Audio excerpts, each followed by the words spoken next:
一群阿群妹，欢迎大家准时收看福喜来嘅节目。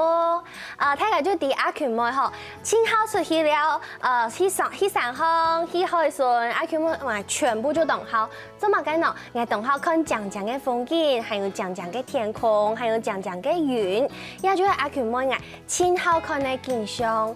不过假使系有阴日，你看唔到云呢，连云系嘛个色，你就唔知。给我用的喏，係唔係知道係一件當定人講嘅事情？今日福喜來愛同我大家小記就係一出關於一個主題嘅一個舞台劇，愛同大家來小記。韓國當天片咧係也配戲劇嘅導演，今日客家人咯，唔過其實做嘅亮出咧客家嘅舞台劇，即將來分享今日來賓，分享三美劇團嘅團長，歡迎團長。主持人好，各位觀眾大家好。我是沙妹劇團團長王嘉明，那也是這一次的編導。歡迎導演來到節目當中。韓國接下來就係也把戲劇嘅女主角啊，裡面的演員，今日來歡迎嘅好朋友佩書，歡迎。好，各位朋友大家好，我係王佩書。今日呢，當分享嚟到呢一篇，讓大家分享雲係乜嘅色，呢個內容。我唔錯呀，雲係乜嘅色？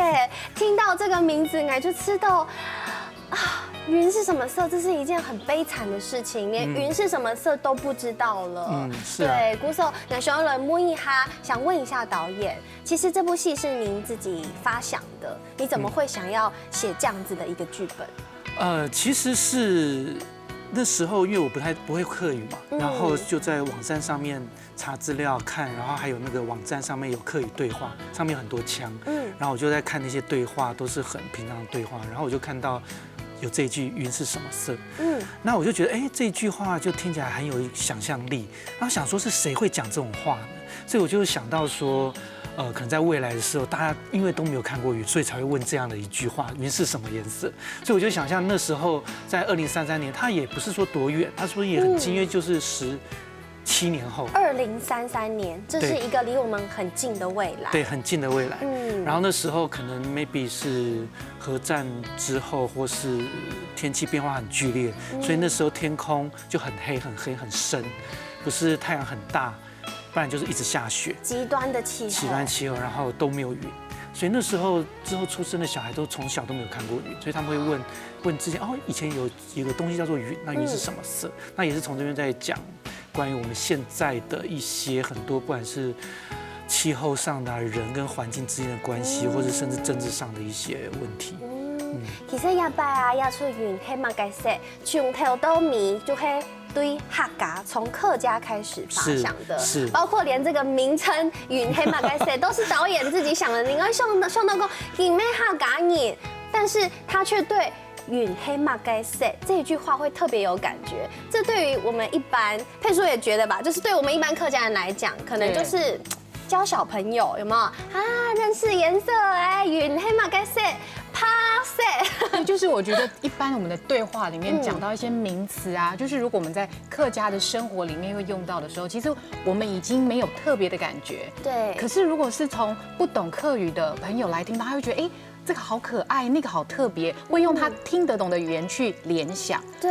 所以我會覺得當初導演取這個雲是什麼色的時候，其實我是覺得這個名字還蠻浪漫的。對，而且他還加入了他自己的想象，對，想到是近未來，我們很接近的未來可能遇到了一些氣候的變化。對，所以其實剛剛有講到雲係乜嘅色是從頭到尾都是從客家來發想的。那想聽聽看，導演你不是客家人，但是你對客家其實有做過非常多的了解，對，可以把你做過的了解跟大家分享一下嗎？其實我完全不敢說做過很多研究，我就真的只是查看一些看有沒有刺激自己有些靈感。那當然因為之前跟佩書合作《聊齋》，因為我就是聽到客語歌，包括很久之前都會聽，不管是交工啊，或者是他們一直持續到現在很多，我覺得因為客語聲音對我來講是很好聽的，那可是又不懂，然後那当然在客语，当然那时候自己在研究的时候，因为我觉得我是把客家这东西稍微变成一种抽象化。我说抽象比较拉开来看，因为我觉得之所以会变客人，会变客，其实基本上是一个逃难的过程。就是你不管从所谓的中原，一直往南移，那他为什么会逃难？有可能是因为人跟人之间的斗争，有可能是因为气候，所以他这边没办法再种他的农产，所以他不断的迁移，一直不断到他人的土地去做客。那我觉得这件事情，其实当然这个。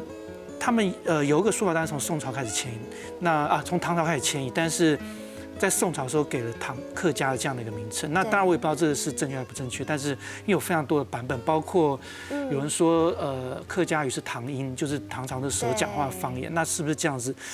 也没有人可以，也没有那打到唐朝说，哎，请问一下你们那天讲什么语言？众说纷纭啦，很多种说法。是。那可是移动迁移这件事情对我来讲，基本上是一个。全球的，甚至全球的一个现象吧，包括之前的一个，或者甚至现在一直在这种难民的一个问题，我觉得这是一个对我来讲，这反而是一个很全球的事情。那所以说，这是从一个课来延伸的东西，那到包括课的声音这件事情，也让我想要用这样的一种形式或是语言，然后去做这样的一个剧场方式，对。对啊，而且其实不只是用了解客家，可能不管是移民啊，还是说客家的现象这个部分来了解客家。其实导演还听说有从甲骨文来研究“客”这个字，来了解“客”这个字。是因为“客”这个字的话，其实当然甲骨文也是众说纷纭，因为那个也没办法连线到那边。对，就是都是象形，很抽象。象形的字。然后呢，它有一种说法，就是它有个像一个脚踏到这个家来，就是外面有客人来。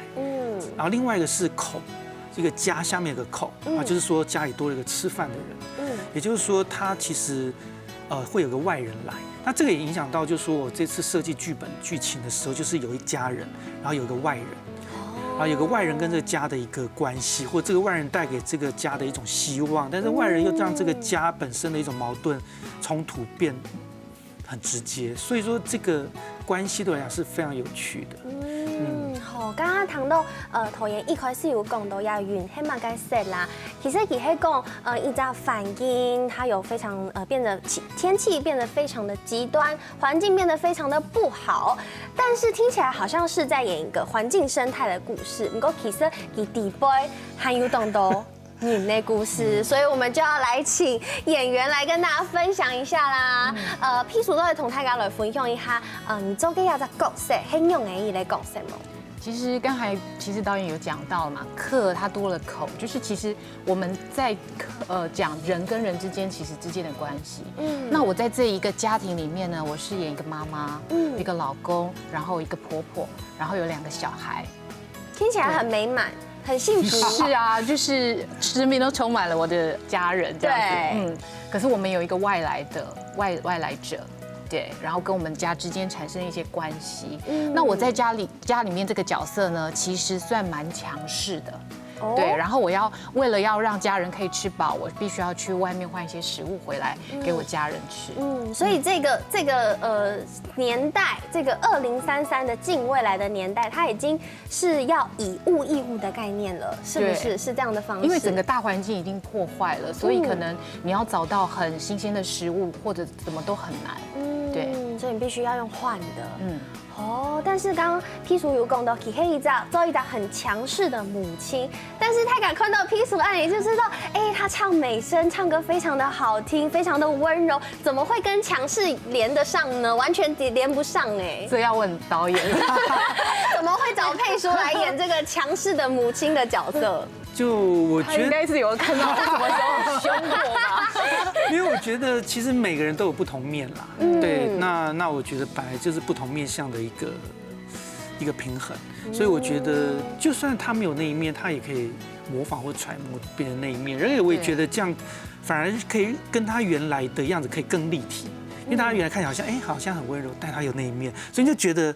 那个就会觉得这个人冲击很大，对这个人就觉得有一种不同面向。我觉得其实每个人怎么讲，你出来社会，其实每个人都会有自己的保护色。那也许我会有情绪不好或是发脾气的时候，可是我在外面可能不会。对。可是我觉得借由戏剧，好像就把我这些潜力发挥出来。所以我觉得演戏真的的是一场很过瘾的过程。可能你平常时一直用的，不过你做戏的时间可以呈现出你当我一直用的哦。故说原起码个写出有环境的故事，韩国说的人的故事，还有嘛个都会同大家来分享。先休息一下，等下再同大家讲哦。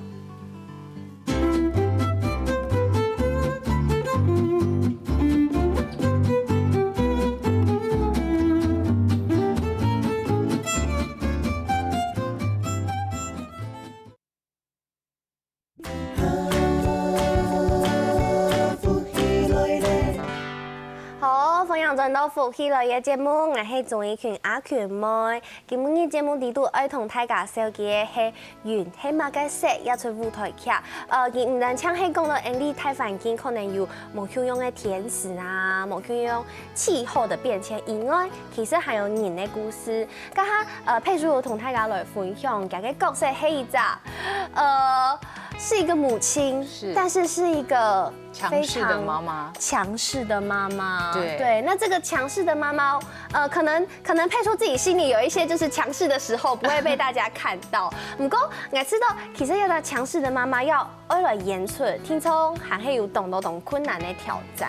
对，因为其实对我来说，我不是演员，然后可是为了这出戏，我必须要让自己调整到演员的位置，然后因为像我以前可能表演歌唱，然后可能主持节目，可是演员这个角色，其实对我来说，它是我一个新的尝试，因为我曾经跟导演合作过的一出戏是《聊斋》，在里面角色呢，我是演一个鬼。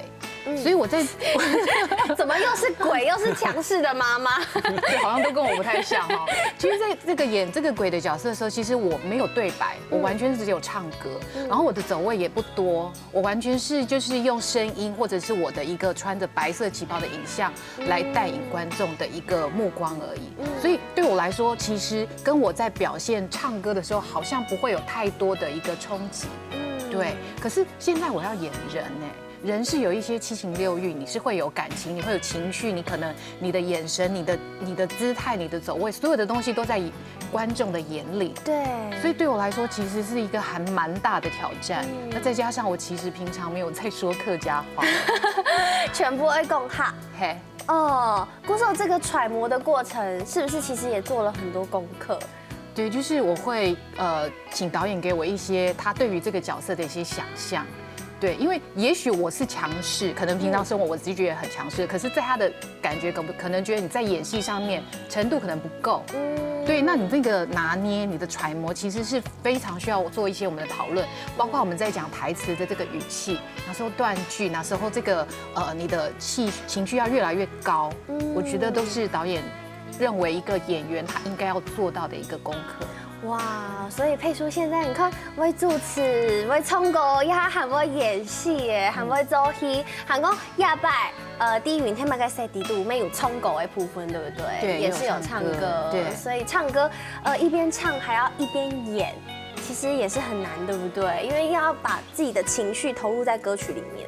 我觉得讲话的情绪跟唱歌的情绪有时候会不太一样哦。对，因为我们上次有讨论过说，我们什么时候是讲话的，我们什么时候要开始唱歌。也许你在语言的那个情绪表达不足的时候，也许就会想要唱歌，或者是说，像我觉得我侄女有时候她想要什么东西的时候，她就讲了几句，可是大人没有在听，她就开始用唱的。哦，对，就是我们有讨论到这个部分。那我觉得讲话是一种表达，它会有气。它会有抑扬顿挫，可是唱歌的时候，它的张力 maybe 会更大，又是另外一种不一样的表达。而且我一个字我在讲，可能不能讲到太长，可是我在唱的时候，也许我可以唱很长。那个随着旋律的走动的时候，它带来的情绪就会不一样。哦，原来是这样，难怪导演你要找佩叔来演，因为很能唱的人，他可能又多了一种情绪在演戏。是，所以跟他工作反而有时候就是透过一种音乐的方式，比如说这边是中板，这边是快板，这边稍微停一下，然后这边是怎么样，这边是往上拉，讨论音乐，对，用那样方式去讨论。可能有时候不见得是给他一个情绪，而是用这样节奏的方式，反而也可以感觉到，或者反而比如说你要强势，你反而声音是轻的，对，因为你已经有权利了，我当然不用对你大吼大叫，就坐下。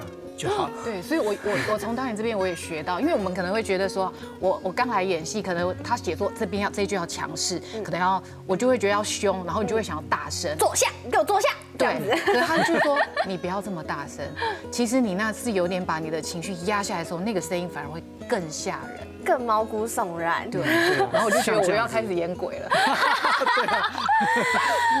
我说讲到呀，演讲的部分除了有冲狗，其实我觉得很特别的是，剧场里面要呈现的东西已经很多了，但其实导演这次也很大胆，而且我觉得是一件很费功夫的事情。其实音乐也是现场的演奏，对，音乐也是现场。那现场的演奏你要放哪一种风格的乐器，哪一些风格的乐器？那大致上会有哪一些编制？因为我的故事设定在近未来，但是我音乐反而想要找 Pink Floyd 的那时候7、80的，然后迷幻摇滚的，他们用摇滚类似某种音乐本身就有一种叙事感，那其实已经有点超现实的感觉了。对，然后反而就是让这个东西做一种有趣的一种张力的东西，所以我们就是回到最基本的摇滚的一个编制，就是 keyboard 啊、爵士鼓啊、贝斯、吉他就这样子而已。哇，云黑马跟 set 用摇滚的方式、迷幻摇滚的方式来呈现，而且其实听说在演出的时候会有很多的音效，那搭配不同的场景来做配合。对。那我看到怎样来就东兄来迪亚松来这个画面跟音效要怎么样来搭配？可以请导演举几个例子吗？好，其实会用音效是因为那时候东西都毁得差不多了，所以那时候吃的东西就很像我们在那个买那个 Energy 那种太空包，那种好像真空包，真空包的那种用吸管吸的那种东西果冻。对，然后大家吃饭就这样煮，就其实吃饭就变成一件很无聊的事情。可是因为他们经历过现在这个年代的人，他们当然会想说要比较有气氛嘛，所以就会放一些音效，比如说我吃的这个味道是海产的时候，就放海浪的声音。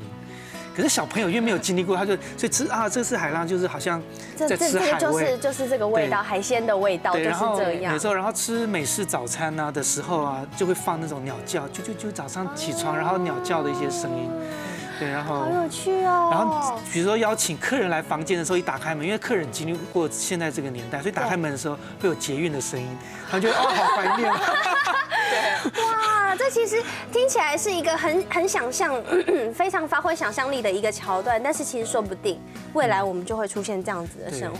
对，毕竟科技一直在进步，对不对？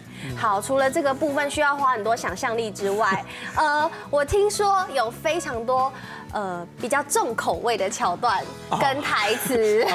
是。对，先请佩叔来跟大家分享一下，是不是有一些台词是平常我们不会说出口的，就算说出口也不会被大家听到的话？很多，很多都是我平常不会说出口的。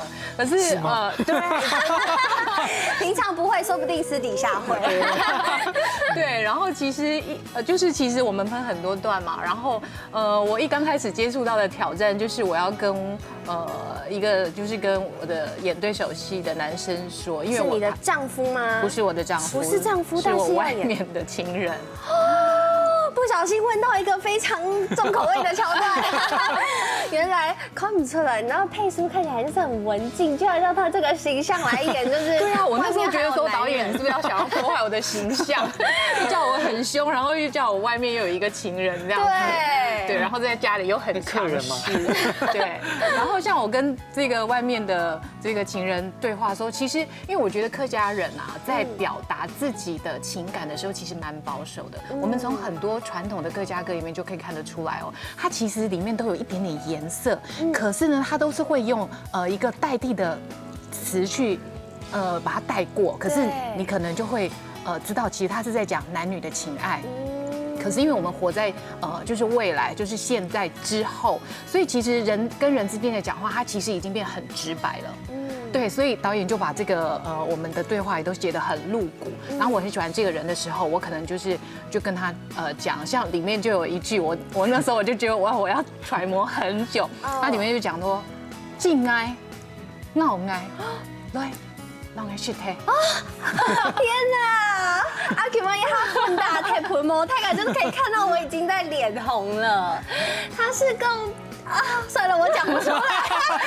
导演讲，请用华语讲一次。我也讲不出来，还好我是导演，我都私底下讲，没有。对呀，这就是感觉是食物会说的话，没有啦，就是亲我、咬我、把我吃掉。对，哇，就是类似像这种很露骨的对白，我们都会写在台词里面。对，而且就是我也听到说有非常。睇下可能亚哈人的道德观念没办法接受的，现在的道德观念没有办法接受的一个情节，但是其实是出于不得已的。那为什么会有这么多的不得已呢？来，请导演。因为当然就是那个年代，就剩下没有几个人活着，或者没有几个家庭活着，那就是大家为了延续他们的家族，所以呢，可能就必须家族内的繁殖。家族内的繁殖，就家族内生下来，所以可能假设有姐姐跟弟弟，那姐姐弟弟就必须要负责延续后代这样的事情。哇！那以我们现在来讲呢，就是可能叫做乱伦。那以那时代来看，他们得延续，或者他们需要更多的人口不足，他们需要更多人来工作，需要人力，所以他们也会。像是等于一种类似生产。其实这不是要没某可能的事情呢，因为你东条拜以前，就是在人类的数量没有那么多的时候，真的非常多，或者是甚至黑都亚哈，在很多的，比如说是一些地区，可能是第三世界的地区，他们可能都还有这样子的事情会发生，所以其实这件事情唔係真嘅，冇可能發生，係有可能發生嘅。不過對呀隻 V 呀隻原體物嘅事也出戲劇來講本大家聽，先休息下，等下再同大家來分享。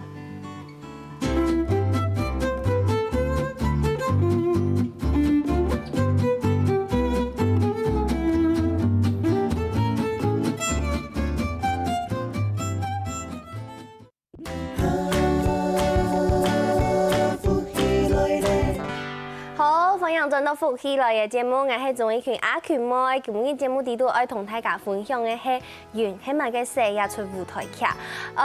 一開始有講到嗬，一出戲劇係全部對客家開始來上嘅、來創作嘅，韓國演員咪係全部用客話來做戲。唔過聽講啊，演員啲學語言也就部分，因為唔單槍有戲演強，還有海陸強。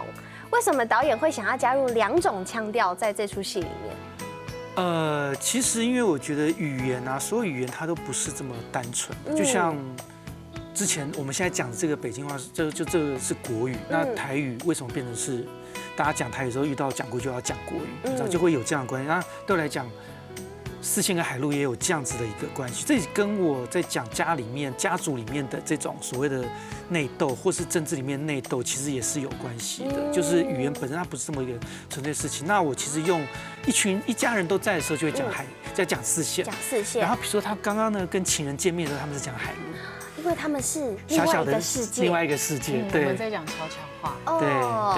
所以就像是假設阿群妹愛去台北，我人在台北，我可能要跟我身邊就跟我很親密的，可能也是客家人，我們要講話的時候，我們就會自動的轉成客家話。就想說這是我們的世界，我們就會就算身邊有人是客家人，我們也會覺得他們聽不懂，因為這是我們的世界，所以用語言來劃分不同世界的感覺。對，或者說表現不同角色之間的關係，對，會有一種他們比較親密，然後這個就是好像比較，就像講中文，我就覺得好像會有一種比較官方的感覺。所以我其實在跟他們在工作的時候，其實或者在寫這個本的時候，也是因為客語的這樣子一個東西對我來講，反而對某些就在情欲反而更容易表達，對我來講，所以劇本中反而剛剛提到一些比較重口味的東西，反而會比我以往還多。那導演你自己不是客家人，你在聽這麼多客家話，有沒有覺得有學到嗎？還是說有一些比較有趣的事情？我真的是因為我耳朵很背，所以我其實聽覺得好好聽，可是我都記不起來，都不知道。但是我是盡量去聽，那也是因為中間在排練就常常會有很多詞，因為都沒有嘛，那我們也會去覺着這個字要怎麼講，也跟客語顧問我們也在斟酌那些字是怎麼講的，所以像聽懂，所以像我們在講，比如說罵你白痴這件事情，講國語很自然，對你白痴啊，就是很自然，可是以客語來講，就是有一種覺得你除了傻之外，还有一种天真的感觉。可是我想说，就是要很笨。客语的骂人的笨蛋啊，佩叔讲一下好了。你觉得客语骂人笨蛋应该怎么说？我们那时候直接一想到的是懵的呀，或者是阿达姑，就怎么听都觉得好像在骂小孩子那种可爱的感觉。对，就是我们常常在翻成客语的时候，你必须要找一个很贴切的词来代替的时候，其实这个工作的时间还蛮久的。对，因为觉得不够贴切，然后你要表达意思不够的时候，那我们应该要怎么转？对啊，结果后来导演就发明了一个词啊，对，发明客家字吗？你发明了一个客家字，因为我们在里面有很多的对话是我们现在不会讲到的词，对，然后你都要可能有些词你就变成要直翻，直翻就觉得好像应该是可以听得懂，笨蛋，对啊，笨蛋，对，可是对，然后那时候我就觉得，可是我觉得好像不是用蛋这个字，我说你们应该是用卵吧。所以就变成另外那个，变成翁卵，所以翁卵就是来形容笨蛋吗？对啊，那时候说，哎，我这听起来好好听，用这个吗？为什么不直接翻呢？哦，所以就变成翁卵，导演就自创了一个笨蛋的名称。哦，对啊。那你会用在戏里面吗？哎，还在考虑。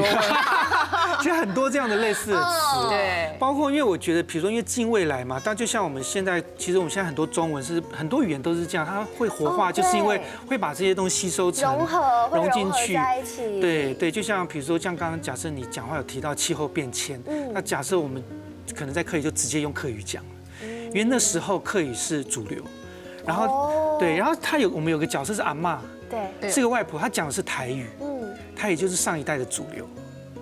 啊，他们其实有个婆媳关系，是还在互相骂说你讲的什么我听不懂。对。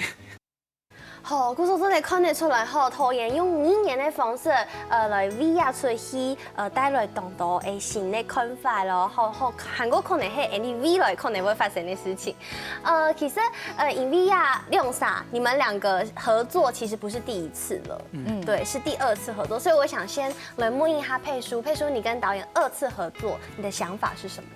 其实上一出合作的时候，我参与工作时间其实并没有非常的长，可是我觉得剧团里面的人，就是每个人他们都各司其职，而且非常专业，所以我觉得虽然工作时间没有很长，可是我觉得每个人都是把自己的位置都做得很好，所以我只要把我自己负责好，我就可以跟他们一起工作，我觉得非常开心。那这一次呢，就是我们从刚开始排练就要开始工作了，所以我反而就觉得说，从每一次其实是从过程里面去学习，对，因为你真的要亲身参与，才知道会发生哪些事情，你可以做哪些修正。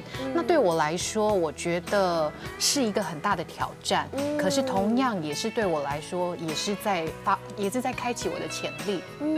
对。那想问问看导演之前在《聊斋》已经请佩叔来当过女鬼了，这次为什么又选择再度破坏她的形象？是为什么？这是我的专长。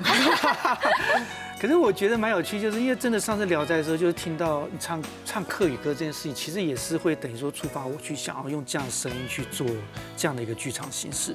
所以，而且因为跟佩叔工作，因为他就是真的很在工作中，就是怎么叫他做什么他就做，就想说怎么解决。所以我觉得这工作过程对我来讲是就很愉快的。那也是因为这样子，就是看他的形象，因为通常我是看演员去塑造角色，就是他平常给人家形象这样，我就想要加入不同面向，让他整个东西会更，所以是量身打造的概念。对他们对我来讲都是。好棒哦，对不对？量身打造都在演绎这个是 Heavy 七嘎来设计的，为自己来设计的。那我相信对佩叔应该也有很多的学习，因为其实你本身也是学音乐，也是艺术这个区块的。